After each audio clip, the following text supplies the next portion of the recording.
আসসালামু আলাইকুম এভরিওয়ান। দীর্ঘ ১২ বছর পর আবারও মাঠে ফিরতে যাচ্ছে জনপ্রিয় T twenty international club T twenty tournament champions league T twenty. সবশেষ ২০১৪ সালে চ্যাম্পিয়ন্স লিগ টি-টোয়েন্টি আয়োজিত হয়েছিল, যেখানে চ্যাম্পিয়ন হয়েছিল চেন্নাই সুপার কিংস আইপিএল এর দল। মূলত এই চ্যাম্পিয়ন্স লিগ টি-টোয়েন্টিতে বিশ্বের বড় বড় দেশগুলোর ফ্রাঞ্চাইজি লিগে অংশ নেওয়া ক্লাবগুলোর চ্যাম্পিয়ন রানার আপ দলগুলোই কিন্তু সেখানে অংশ নিয়ে থাকে। প্রথমবার এটা ২০০৯ সালে আয়োজিত হয়েছিল এবং টানা ৬টা আসর শেষে ২০১৪ সালে শেষবার আয়োজিত হয়েছে। তারপর আর সেটা আয়োজন করা হয়নি বিভিন্ন সমস্যার কারণে। সেটা অন্য ভিডিওতে বিস্তারিত বলবো। তবে এখন কথা হচ্ছে এই চ্যাম্পিয়ন্স লিগ টি-টোয়েন্টিটা এবছর কখন অনুষ্ঠিত হবে? এবছর ২০২৬-এর সেপ্টেম্বরের স্লটে চ্যাম্পিয়ন্স লিগ টি-টোয়েন্টিকে রিভাইভ করার বা রিবুট করার প্ল্যান করছে মূলত যেই আয়োজক বোর্ডগুলো রয়েছে, অর্থাৎ Indian cricket board BCCI, cricket Australia এবং ক্রিকেট সাউথ আফ্রিকা, সাথে ইংল্যান্ড ক্রিকেট বোর্ড ইসিবিও কিন্তু সংযুক্ত হচ্ছে। ২০০৮ সালে অস্ট্রেলিয়া, সাউথ আফ্রিকা এবং ইন্ডিয়ান ক্রিকেট বোর্ড ৩টা বোর্ডের সমন্বয়ে কিন্তু এই লিগটা তারা আয়োজন করার সাহস পায়। কারণ ২০০৮ সালে আইপিএলটা খুব দুর্দান্তভাবে আয়োজিত হয়েছিল, দর্শক জনপ্রিয়তা পেয়েছিল। তারপর তারা চিন্তা করে যেহেতু আইপিএল বিগ বেশের জনপ্রিয় দলগুলো রয়েছে, তাদেরকে নিয়ে একসঙ্গে কোনো ইন্টারন্যাশনাল ক্লাব ক্রিকেট আয়োজন করা যায় কিনা। যার ফলশ্রুতিতে ২০০৯ সালে প্রথমবার ইন্ডিয়াতে এই টুর্নামেন্ট আয়োজিত হয়, যেখানে ১২টা দল অংশগ্রহণ করে। যেখানে ইন্ডিয়া থেকে ৩টা দল, আইপিএল এর টপ 3 3 দল অংশগ্রহণ করে, অস্ট্রেলিয়া থেকে বিগ ব্যাশের চ্যাম্পিয়ন রানার আপ অংশগ্রহণ করে, সাউথ আফ্রিকা থেকে একটি ডোমেস্টিক টি-টোয়েন্টি কাপের চ্যাম্পিয়ন রানার আপ দল অংশগ্রহণ করে, ইংল্যান্ডের ডোমেস্টিক টি-টোয়েন্টি কাপের 2টা দল অংশগ্রহণ করে চ্যাম্পিয়ন রানার আপ। এর পাশাপাশি নিউজিল্যান্ড, ওয়েস্ট ইন্ডিজ এবং শ্রীলঙ্কার ডোমেস্টিক টি-টোয়েন্টি লিগের চ্যাম্পিয়ন 3টা দল অংশগ্রহণ করে। মোট ১২ দলের টি-টোয়েন্টি ওই টুর্নামেন্ট আয়োজিত হয়েছিল, যেটা ক্রিকেটের সর্বোচ্চ জনপ্রিয় আসর ছিল ডোমেস্টিক ক্লাব ক্রিকেটের। যেহেতু এটা আইসিসি থেকে অনুমোদিত, কিন্তু ইন্টারন্যাশনাল ম্যাচ নয়, তবে ইন্টারন্যাশনাল ক্লাব ক্রিকেট ছিল। সেই টুর্নামেন্টে চ্যাম্পিয়ন হয়েছিল বিগ ব্যাশের দল নিউ সাউথ ওয়েলস ব্লুজ, আর রানার আপ হয়েছিল সেখানে ওয়েস্ট ইন্ডিজের দল ত্রিনিদাদ অ্যান্ড টোবাগো। তারপর প্রতি বছরই কিন্তু আয়োজিত হয়ে গিয়েছে, যদিও তারপরের আসরে ২০১০ সালের আসরে চ্যাম্পিয়ন্স লিগে 2টা দল কম অংশগ্রহণ করে, কারণ ইংল্যান্ড ওই আসরে তারা অংশগ্রহণ করেনি। ইংল্যান্ডের 2টা ক্লাব ছাড়া বাকি 10টি ক্লাব অংশগ্রহণ করেছিল, অর্থাৎ আইপিএল এর টপ 3 টিম, বিগ ব্যাশের 2টা টিম, সাউথ আফ্রিকা ডোমেস্টিক লিগের 2টা টিম, এছাড়া নিউজিল্যান্ড, ওয়েস্ট ইন্ডিজ এবং শ্রীলঙ্কার একটি করে চ্যাম্পিয়ন টিম অংশগ্রহণ করেছিল। ১০ দলের অংশগ্রহণে সেবার আয়োজিত হয়েছিল সাউথ আফ্রিকাতে, এবং সেবার চ্যাম্পিয়ন হয়েছিল প্রথমবারের মতো সিএসকে এবং রানার আপ হয়েছিল সে আসরে সাউথ আফ্রিকা ডোমেস্টিক টি-টোয়েন্টি ক্লাবের দল ওয়ারিয়র্স। তারপর ২০১১ সালে ইংল্যান্ডের একটা ক্লাব ফেরত আসে, আর ২০১১ সাল থেকে কিন্তু কোয়ালিফাইং স্টেজটাও কিন্তু চালু হয়ে যায়, অর্থাৎ কোয়ালিফাইং রাউন্ড খেলে কিন্তু এখানে আসার একটা সুযোগ থাকে। যেহেতু তখন পর্যন্ত বাংলাদেশে কোনো ডোমেস্টিক টি-টোয়েন্টি লিগ ছিল না, যার কারণে বাংলাদেশ তখন পর্যন্ত কিন্তু অংশগ্রহণ করতে পারেনি। বিপিএল কোনো দল, তখন বিপিএল ছিল না।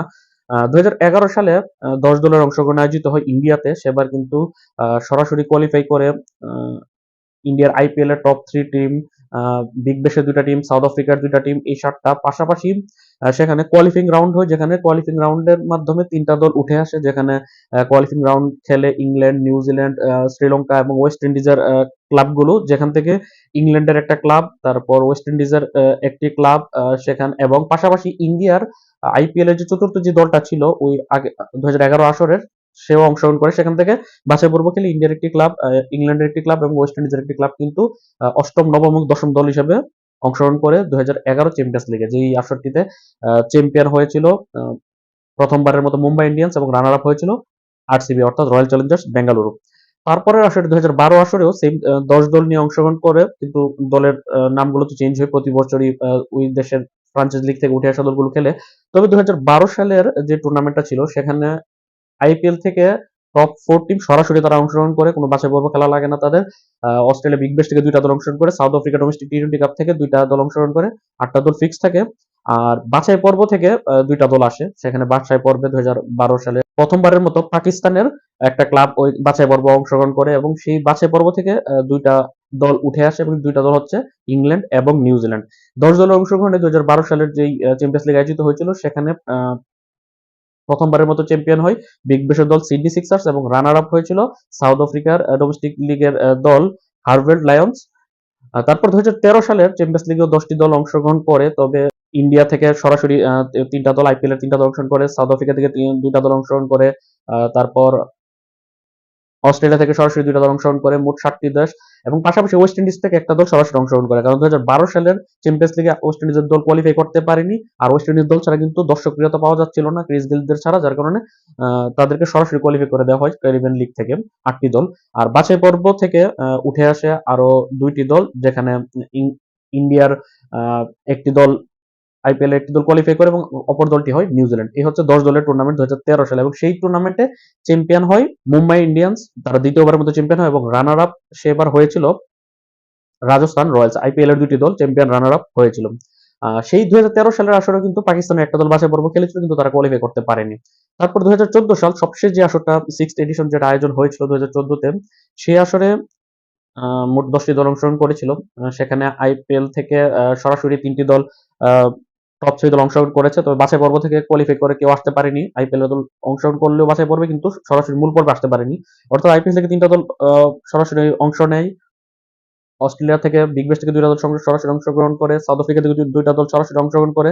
এই ছিল মোট 7টি দল। পাশাপাশি ওয়েস্ট ইন্ডিজ থেকেও সরাসরি একটা দল অংশগ্রহণ করে, 8টি দল, এবং বাছাই পর্ব পেরিয়ে সরাসরি কোয়ালিফাই করে নিউজিল্যান্ডের একটা দল এবং পাকিস্তানের একটি দল প্রথমবারের মতো চ্যাম্পিয়ন্স লিগের মূল পর্বে কোয়ালিফাই করতে পারে। 6th এডিশনে চ্যাম্পিয়ন হয় সিএসকে, চেন্নাই সুপার কিংস, এবং রানার আপ হয়েছিল প্রথমবারের মতো runner up Kolkata night Riders অর্থাৎ কেকেআর। এই যে 6টি আসর গিয়েছে, 6টি আসরের মধ্যে কোনো আসরই বাংলাদেশি কোনো দল ছিল না। প্রথম দিকে তো 2009, 10, 11, 12 এই 4 বছরে সম্ভব ছিল না বাংলাদেশের দল, কারণ কোনো বাংলাদেশের ডোমেস্টিক টি-টোয়েন্টি লিগ ছিল না। 2013 সালে প্রথম বিপিএল আয়োজিত হয় 2012-13 মৌসুম, কিন্তু সেবার 2013 চ্যাম্পিয়ন্স লিগে কোনো বিপিএল দল ছিল না।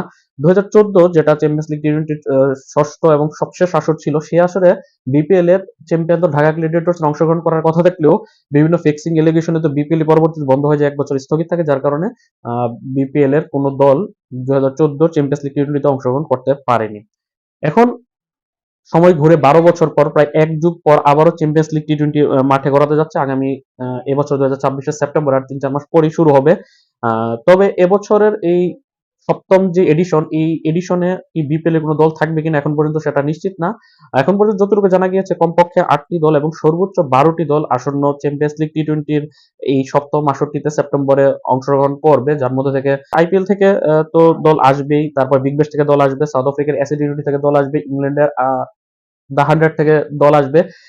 এর বাইরে ক্যারিবিয়ান প্রিমিয়ার লিগ থেকে দল আসতে পারে, পাকিস্তান সুপার লিগ থেকে দল আসতে পারে, তারপর এলপিএল লঙ্কা প্রিমিয়ার লিগ থেকে দল আসতে পারে, আইএল টি-টোয়েন্টি আরব আমিরাত থেকে দল আসতে পারে। সবকিছু মিলিয়ে এখন দলের সংখ্যার উপর ডিপেন্ড করে যে কয় দলের অংশগ্রহণ হবে। যদি 8 দলের অংশগ্রহণে হয়, তাহলে এলপিএল, শ্রীলঙ্কান প্রিমিয়ার লিগ এবং বিপিএল এর কোনো দল থাকবে না। যদি 12 দলের চ্যাম্পিয়ন্স লিগ টি-টোয়েন্টি আয়োজন করা হয়, সেক্ষেত্রে বিপিএল এর দলের সুযোগ থাকবে চ্যাম্পিয়ন্স লিগে খেলার। এই চ্যাম্পিয়ন্স লিগ টি-টোয়েন্টির যেই আয়োজক কমিটি রয়েছে, তারা কয় দল নিয়ে অংশগ্রহণ করাবে, কয় দল নিয়ে তারা এই টুর্নামেন্ট আয়োজন করবে, সেটার উপর ডিপেন্ড করবে। তবে বিপিএল এর কোনো দল আসন্ন চ্যাম্পিয়ন্স লিগে থাকার সম্ভাবনা খুবই খুবই কম, যার কারণে আমরা আহ, এখনই চ্যাম্পিয়ন্স লিগ নিয়ে খুব বেশি যে এক্সাইটেড হয়ে যাওয়ার কোনো কারণ নেই, কারণ যদি 10 দলের হয়, সেক্ষেত্রেও বিপিএল এর দল থাকার সম্ভাবনা খুবই কম, কারণ আরো অনেকগুলো দলের স্লট বাকি রয়েছে, অনেকগুলো ফ্রাঞ্চাইজি লিগের। আর যদি 12 দলের হয়, সেক্ষেত্রে বিপিএল এ সরাসরি ওখানে অংশ নেওয়ার সম্ভাবনা খুবই কম। আস্তে আস্তে এই যখন চূড়ান্ত সূচি, সেপ্টেম্বরের চূড়ান্ত স্লট ফাইনাল করা হবে, তখনই হয়তো আমরা জানতে পারবো যে কাদের চ্যাম্পিয়ন্স লিগ টি-টোয়েন্টিতে কোন দেশের কয়টা কয়টা দল অংশগ্রহণ করতে পারে। এই ছিল সবশেষ আপডেট। আল্লাহ হাফেজ।